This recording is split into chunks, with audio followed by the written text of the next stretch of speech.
Hola, sean bienvenidos a la primer reacción, cosa rara que hago en este canal. La verdad que es algo bastante nuevo para mí, no sé cómo saldrá, cómo habrá salido, pero bueno, invitarlos a compartir estas cuestiones de salud mental. Es importante que empecemos a hablar de estas cosas. De mi lugar, solamente quiero bajar algunas cuestiones a tierra. Me interesa mucho esta charla, así que espero que la disfruten conmigo y vamos a eso. Y por favor,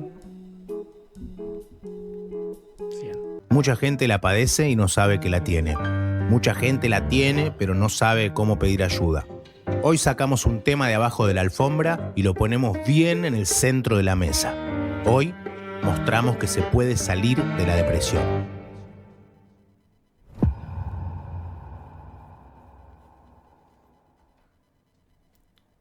Algún día vamos a tener ese estudio. Bueno, primero que nada, antes de arrancar, me parece muy copado que gente del mainstream, digamos, como Miguel Granados, Olga y bueno, le den espacio a hablar de estos temas.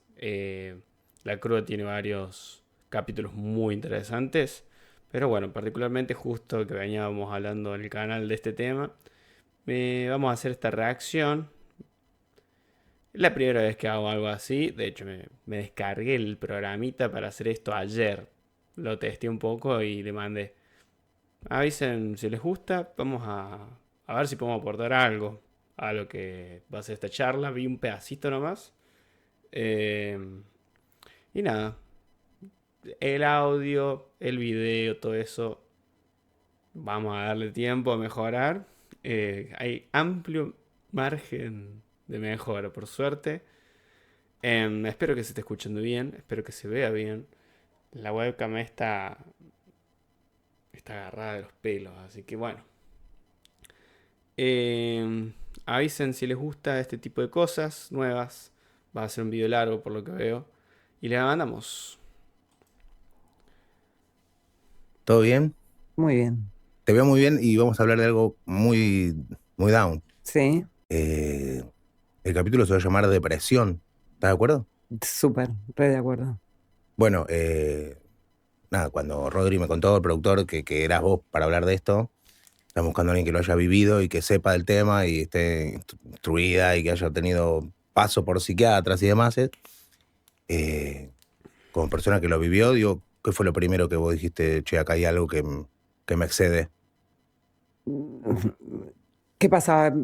Tenía pensamientos tan oscuros, no quería vivir, entonces empecé a tomar mucho alcohol, mucho, y a toda hora. ¿Pero tu vida en ese momento que estaba pasando algo? El peor momento fue cuando me separo, que fue hace 4 años, pero fue una decisión de a dos, eh, pero yo no estaba bien, entonces el peor momento fue ahí, pero venía de antes. Yo creo que estuve 10 años deprimida y no diagnosticada, que lo entiendo ahora, después del diagnóstico último que fue acá, estando en Buenos Aires, porque yo viví 10 años afuera y pasé por diferentes psiquiatras, psicólogos, y no lo encontrábamos. Me incluyo porque yo tampoco sabía qué era lo que estaba pasando. Yo sentía el bajón que la vida me pesaba, ¿viste? Pero no sabía qué estaba pasando en ¿Pero qué realidad. se siente?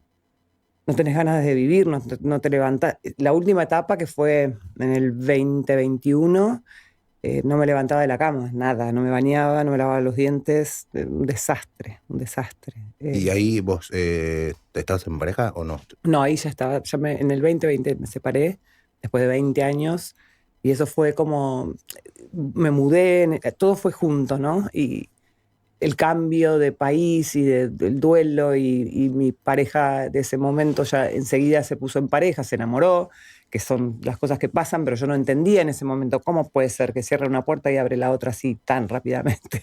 Creo que ahí estaba mi ego como metido, porque cómo puede ser esto, ¿no? Así rápido me cambió. Pero sí, es así la vida. Pero yo estaba tan mal que no, todo lo veía negro, era terrible. Y antes cuando venías deprimida, que después descubriste que había para atrás 10 años, ¿es por algo? ¿O el cuerpo un día cambia algo químicamente y No, cambia? sí. el cuerpo, en la cabeza hay químicos que no están funcionando bien. Lo que yo entiendo desde mi lugar, que es cómo lo viví, es la depresión empieza en la cabeza, pero después te toma el cuerpo y el cuerpo no te responde y no te acompaña y te quedás. Bien, acá, bueno, está muy interesante, obviamente la primera parte. Hay que entender algo. Las experiencias personales y las explicaciones que le da uno a las cosas que les pasan son totalmente válidas. Yo desde mi lugar voy a intentar aportar un poquito de lo poco que aprendí en la facultad sobre estos temas, pero bajo ningún punto de vista voy a decir que lo que diga ella sobre lo que le pasó a ella está mal o está incorrecto. Para nada, obviamente no. Sí me gustaría como aclarar esta cuestión de que es muy cotidiano el decir que arranca en la cabeza o en la mente, cuando es una categoría muy poco precisa para definir estos temas.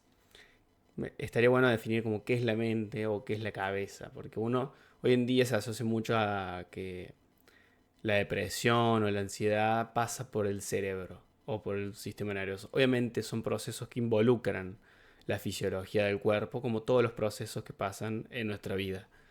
Eh, pero la depresión no es algo que se ubique en un lugar del cerebro, y eso estaría bueno como remarcarlo, porque se habla mucho hoy en día de químicos, de neurotransmisores, de la serotonina, de la dopamina, y son químicos neurotransmisores que participan y son indicadores de depresión. Cuando uno toma antidepresivos, la mayoría ayuda a que haya más neurotransmisores disponibles. Y cuando uno ve un,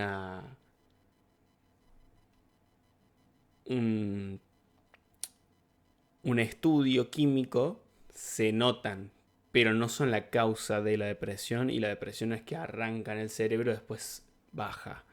Eso estaría bueno como aclararlo. Pero obviamente uno cuando pasa por estas situaciones lo explica de la manera que le sale. Esto no tiene por qué explicarlo de esta manera y tampoco está mal.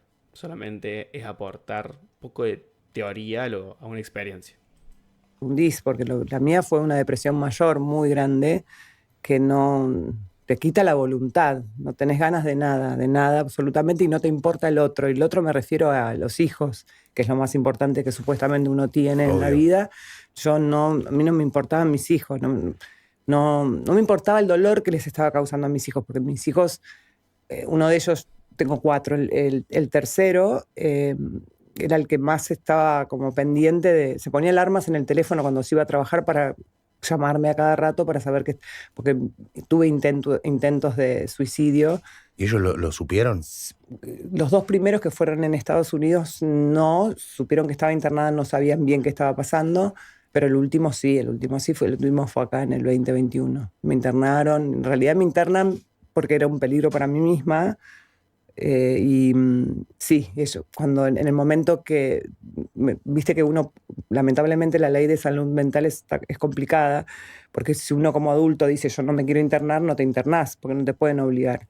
Pero a mí me sentaron con mis hijos, el padre de uno de ellos y mi hermano, y me dijeron, te tenés que internar, y yo dije, ok, no podía decir que no porque estaban mis hijos. Y la Esto está bueno aclararlo también. En la Facultad de Psicología lo vemos mucho, que es la ley de salud mental, que es la 26.657, por si la quieren buscar. Salió en el 2010 y fue la primera que empezó a regular las internaciones. Antes las internaciones no tenían una regulación clara a nivel nación. Entonces fue la primera que empezó a legalizar la internación involuntaria y voluntaria. En el caso de ella no queda claro si creo que es voluntaria, porque dice que accedió porque estaban los hijos, entonces debe ser como una presión familiar. Pero sí, se puede internar de manera involuntaria cuando son el peligro para uno mismo o para terceros durante 72 horas. Y está bueno esto de aclarar del rol del sistema de salud, pero también de tus amigos y tu familia alrededor de la depresión, que siempre está. Y que habla de los intentos de suicidio, que es algo muy tabú en la sociedad. primera vez pero tu vida estaba buena y vos te estabas así y era inexplicable, o alguien no lo podría creerlo, aunque le pase, cuando uno le pasa lo sabe. ¿O te pasaban cosas que realmente están linkeadas con estar deprimido? Viste que también se usa, estoy deprimido. No.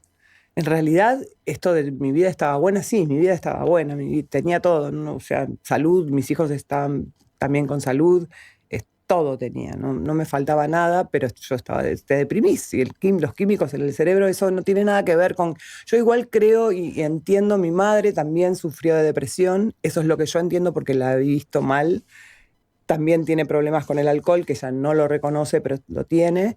Creo que viene de ahí y de mucho de mi niñez, de mi infancia, que entiendo que tampoco fue la más difícil, hay historias peores, pero para mí fue difícil. Situaciones con ella, con el tema del alcohol, era chica, como haciéndome cargo de cosas que no tenía, no me cuidó, porque no se cuidaba ella misma. Y creo que de ahí viene, como que ahí la infancia es re importante en las personas. Es como, si vos tenés una infancia estable, todos tenemos cosas, los padres les pasan cosas también, son seres humanos. Pero si tenés unas complicaciones en la infancia, yo creo que eso tiene que ver. Y que en algún momento de la vida eso sale. Ok. Bueno, sé que estoy pasando mucho, pero bueno, me gustan mucho las preguntas de Miguel, porque son preguntas que las hace de un lugar como muy inocente, que él no es ningún boludo, puede parecerlo, pero es un tipo que sabe que se tiene que parar del lugar de la pregunta inocente de esto de ¿está buena tu vida? Como, es una pregunta medio como cruda, como el nombre, pero está buena que la haga, porque pasa mucho que cuando uno dice que está deprimido, no dice cuando está deprimido, porque la depresión podría clasificarse como un trastorno, y se usa mucho esta como estoy ansioso, estoy deprimido, pero en realidad cuando uno está triste o está con un día medio aburrido, pero la depresión como trastorno es algo realmente grave. Y pasa mucho de que por ahí tu vida objetivamente no está mala. O sea, tenés trabajo, tenés familia, tenés un proyecto, pero igual te sentís mal. Y eso es lo que hace tan difícil de explicar de manera simple la depresión. Es una de las cosas que más invalida a una persona. Que le pueden preguntar, pero si vos te estás ganando bien, estás viajando y por ahí te sentís como el orto igual y estás deprimido. Cuando uno dicen que entró en depresión porque lo echaron de un trabajo después de 20 años, ¿ahí sí fue un hecho que activó esto? Puede ser, no fue mi caso. O sea, lo mío sí reconozco que fue peor, sí empeoró cuando yo me separo, vuelvo a Buenos Aires. Para mí era lo peor que me podía pasar. Me pesaba la vida, salía poco a la calle y las veces que salía lloraba. La separación no me ayudó, Ok. porque me agarró mal parada, porque yo ya venía deprimida. Yo creo que te pasan cosas en la vida, capaz que te pasan cosas a vos, te quedás sin laburo, pero no te deprimís, quizás. Eso yo creo que es algo tuyo del cerebro, ¿entendés? ¿Es una enfermedad? Sí, claro que es una enfermedad. Y es más, no está tomada como una enfermedad, porque no se habla de eso, porque es una enfermedad silenciosa, donde vos no ves. Es más, la frase que escuché mucho y que se escucha mucho es, pero si no te falta nada, si tenés todo, ¿por Obvio, qué estás así? por eso te lo dije. ¿Estás deprimida porque podés? No Es un estoy privilegio, ¿no? Es claro, no es así. Hay gente que realmente, igual sé de gente, porque a raíz de que yo hablé de esto, porque creo fervientemente que hay que hablar, creo que el gobierno debe ocuparse de la salud mental, porque hay mucha más gente de la que pensamos enferma de depresión y de otras cosas, de otras enfermedades mentales, y hay mucha gente que no tiene recursos para acceder a profesionales y le está pasando realmente mal. A raíz de que yo hablé una vez en el podcast de las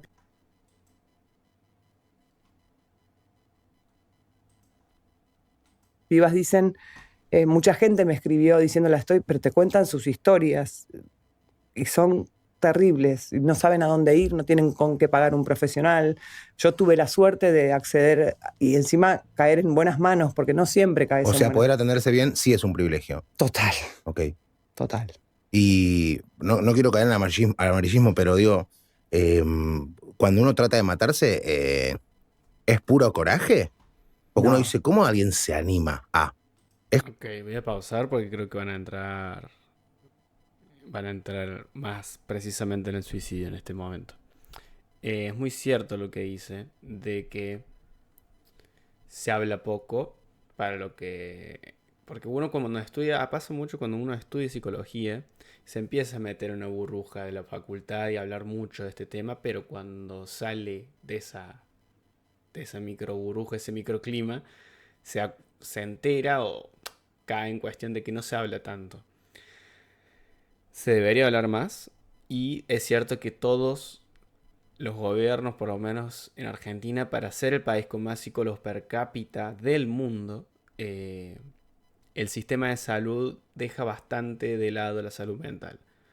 Em, pero más allá de eso, es cierto que el atenderse es complejo, porque hoy en día es muy difícil conseguir un psicólogo por obra social o por el sistema de salud pública que te atienda como psicoterapeuta, esto de ir y estar una hora con tu psicólogo. Es muy complejo conseguirlo. Y también porque a nivel prevención y a nivel sistema público, a la hora de generar distintas herramientas, la salud mental es bastante dejada de lado. Pero está bueno que se empiece a hablar de esto. ¿Es coraje la palabra? Yo no creo que sea coraje. Yo no me siento valiente o corajuda por haber tomado la decisión en 3 oportunidades de quitarme la vida. Sí, la última vez, las 2 primeras veces yo no las planeé, sucedieron cosas donde yo no estaba bien parada y ante esa situación inmediatamente tomé una decisión equivocada. ¿Fueron pastillas? Sí, la tercera vez sí lo planeé. La tercera vez armé todo para que no hubiera nadie en mi casa sí. Y bueno, ¿Siempre con pastillas? siempre con pastillas. ¿Qué es, un blister entero de Alplax? No, mucho más. Mucho más.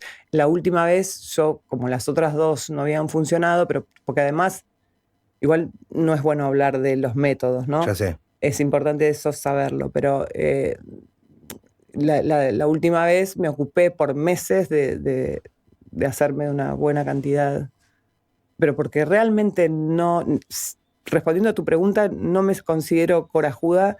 Sí, me pesaba tanto la vida y me pesaba tanto que mis hijos me vean como me estaban viendo, porque mis hijos uno de ellos era un detective que entraba a la casa y buscaba el alcohol, porque sabían que el alcohol me llevaba a equivocarme, y eso, no. Pero pará, o sea, vos estabas planeando que te ibas a morir Ujú.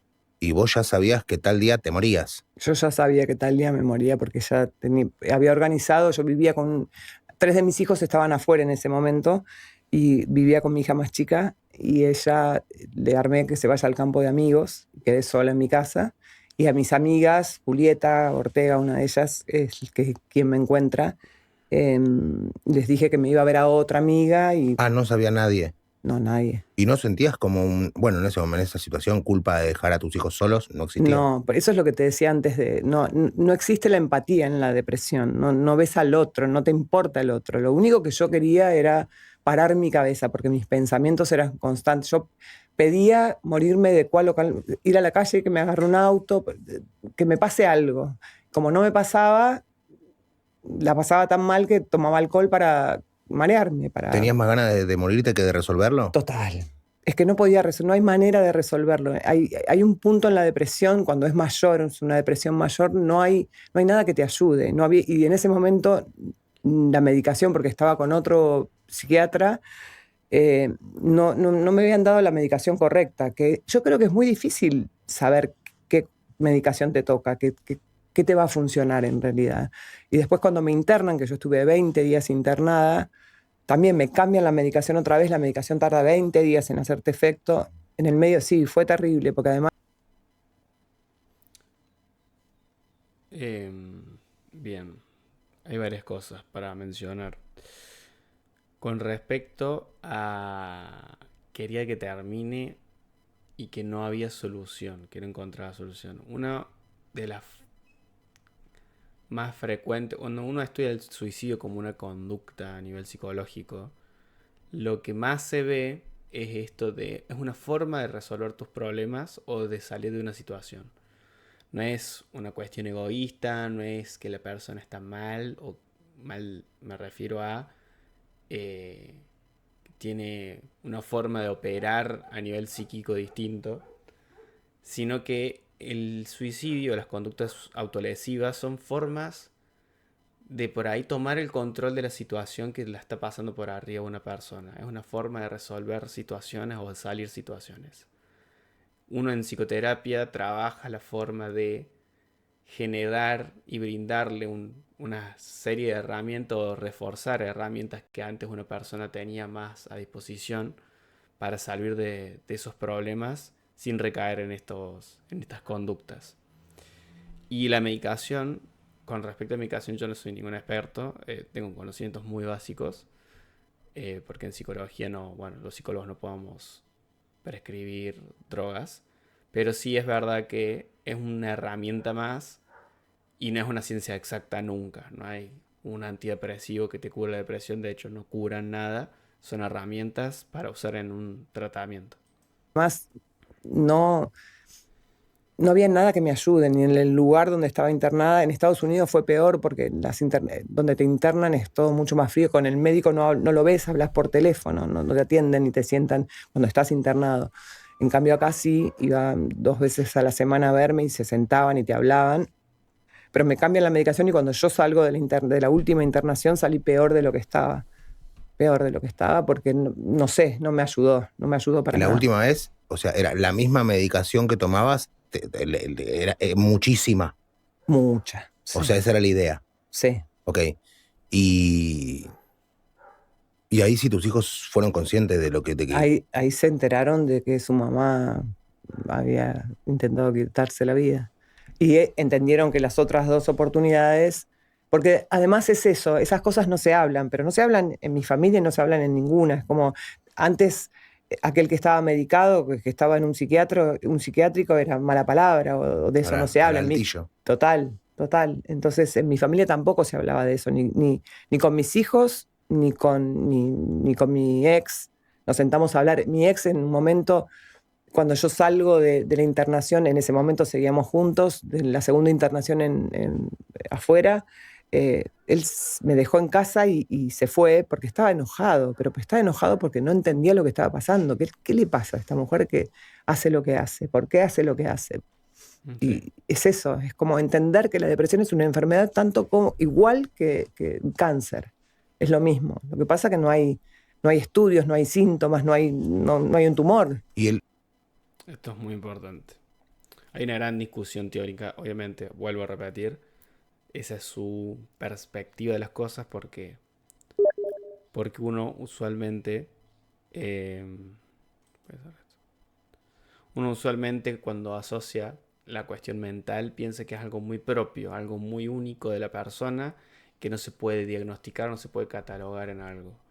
Una enfermedad, desde mi posición teórica, no es una enfermedad. ¿Por qué? Porque no es causado por algo particular que se puede identificar, pero sí es un trastorno que sí se tiene que documentar, sí se tiene estudios epidemiológicos, que es esto de estudiarlos a nivel mundial, qué tanta prevalencia de sintomatología depresiva hay o qué tanta prevalencia de trastornos depresivos hay, que a nivel mundial es muy alta la prevalencia de depresión. No tengo el dato a mano, pero creo que a lo largo de la vida unos cerca de 700 millones de personas sufren por trastornos depresivos, que es muy alto si nos ponemos a pensar.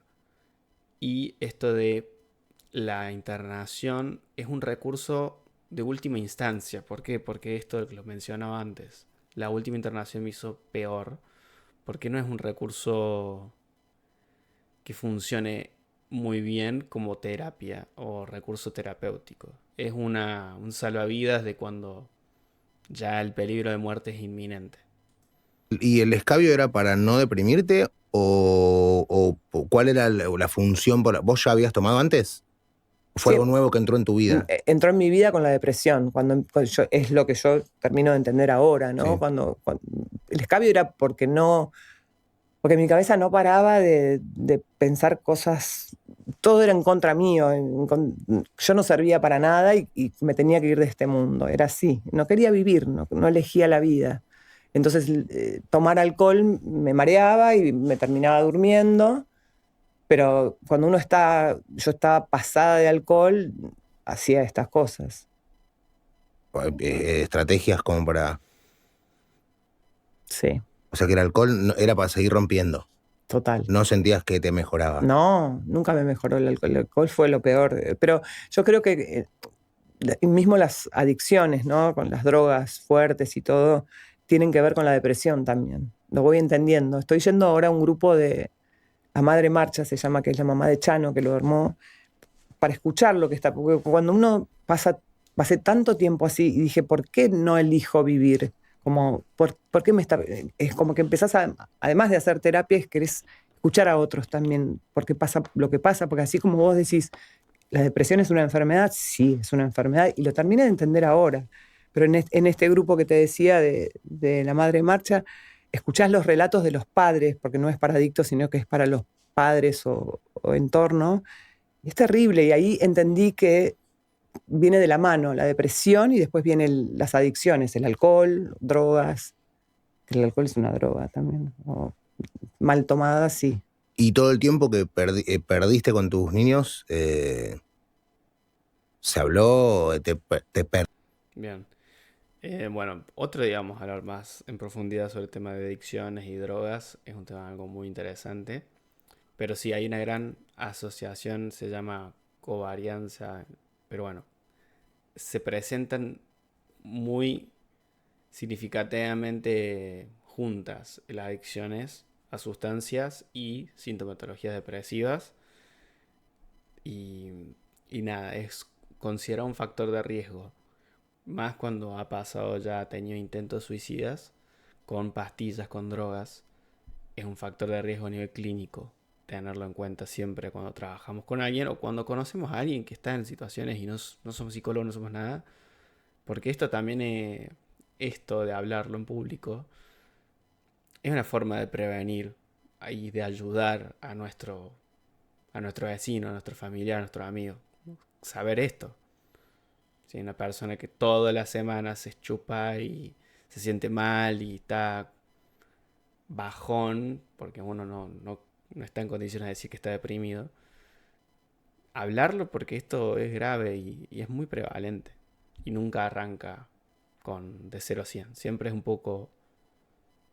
Uno ve indicios en todos.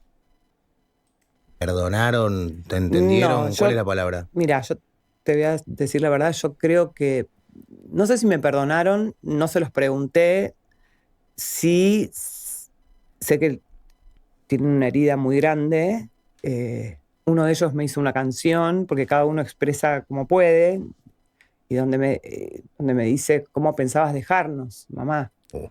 Sí, eh, eso es re doloroso. Y, hubieron dos momentos con mis hijos que, como te decía, que la depresión no hace que vos veas al otro, ¿no? Que no veas el dolor que estás causando en el otro, y no veas el dolor del otro tampoco.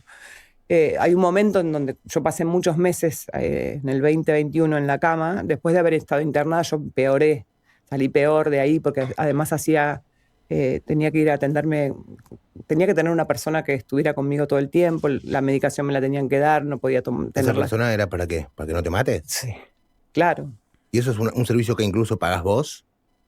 ese era mi hermano. Ok, tu hermano, pero es un Sí, servicio sí, un acompañante acompañante terapéutico que te que es está para controlando. eso. Exacto, O sea, exacto. abordado para el lado de la psiquiatría. Sí, que me acompañaba a ver a la psiquiatra que me había dado derivado de la clínica, que era otra psiquiatra, pero esa psiquiatra para mí era un desastre porque ni siquiera me miraba cuando me hablaba. Y yo dije, yo no quiero venir más acá. Yo estoy peor de lo que estaba. Bueno, Bueno, está bueno que mencionemos a los acompañantes terapéuticos, acompañantes terapéuticas, porque son profesionales de la salud bastante poco reconocidos. Pero sería lo que se estudia como una tecnicatura, son 3 años.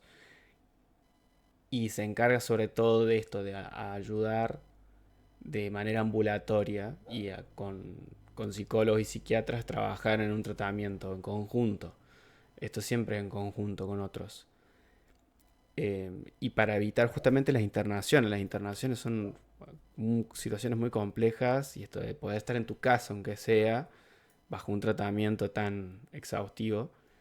Y bueno, los psiquiatras, que no es nada personal con todos los psiquiatras, pero sí la psiquiatría y la medicina como disciplina se encargan mucho del estudio del cuerpo, de los químicos, y se olvidan que están trabajando con personas muchas veces. No todos, obviamente. Pero sí, el trato humano con médicos es complejo. Ahí pasé muchos meses en la cama, meses. Me levantaba solamente cuando mis hijos se iban, me ponía algo y me iba a comprar alcohol y volvía a la cama. Y de tanto estar acostada y no bañarme, se me hizo un nudo muy grande Una acá. rasta gigante. Enorme. Y tenés pelo propenso a eso. Sí. Y bueno, mis hijos en ese momento me sentaron en el baño, entre los dos más chicos, y me cortaron el pelo. Y yo en ese momento dije, hay algo que está mal acá, que mis hijos están siendo mis padres, porque estaba dada vuelta la cosa y lloraba, y yo lloraba mucho. Entonces, ahí en ese momento recién pude ver el dolor que les estaba causando. ¿Tomabas delante de ellos alcohol? No, escondidas. Yo cambiaba los lugares de donde escondía el alcohol porque ellos sabían que eso no me estaba haciendo bien. Si ¿Sirve era- esconderle algo a alguien? No, no sirve esconder nada. No, al fin no pasa nada. A No, largo y, plazo, y en realidad le provocas más dolor al otro, porque por lo menos decir, mira, no estoy pudiendo con esto, lo hago igual, discúlpame. En un momento, Bautista es el que llama al padre, ya separados nosotros, y le dice, papá, no estoy pudiendo con esta situación, vení. Nos juntó él a los tres, él y mi hija y Bautista, y él me dijo, mira, me llevo a los chicos a vivir conmigo y vos andate a vivir con tus padres. Y yo dije, por favor, no me hagas eso porque me muero. Tengo como una historia con mis padres también. Entonces todo viene de ahí, ¿no? Y yo sentía que si en ese momento me hacía eso, yo no sé qué pasaba. ¿Pero cuánto le adjudicas de esto a tus padres? No, nada. Mis padres hicieron lo que pudieron. Hay mucha gente que... Estás muy terapiada, ¿no? Sí, pero obvio. Constelaste, biodescodificaste. todo. No tanto, pero sí, tendría que hacerlo. Entiendo que ellos hicieron lo que pudieron, de verdad. Hay mucha gente que en mi situación o peor revierte todo y cambia su vida y no repite historias como yo repetí, Claro. que son cosas que a mí me hacían daño y yo me encontré después repitiéndola con mis hijos. No tienen nada que ver ellos, es mío. Es mío y de mi enfermedad, ¿no? Repito de nuevo, cada uno procesa y aprende sobre lo que le pasa, como puede y como sale. Esto a nivel teórico, si se quiere. Se señaló acá. Y es algo muy común pensar que justamente la salud mental, pero tiene que ver con comportamientos, y eso incluye el afuera, el adentro, y esto de la familia, de cuánto lo adjudicás, pero a tu historia de aprendizaje, a tu historia de vida. Eso también está constantemente con vos siempre. No es algo de pasado que va atrás, eso no existe. Tu historia de aprendizaje influye en tus comportamientos y en la depresión también. Por eso no se le puede adjudicar un lugar específico al cerebro. El cerebro permite comportamientos, pero no los ejecuta. Si se puede decir esa definición, es así. El cerebro participa en todo, es muy importante, es importante estudiarlo y tenerlo en cuenta, pero no es la causa de. El entorno, tu familia, tu sistema de salud hace también a la depresión y ayuda a trabajar con eso.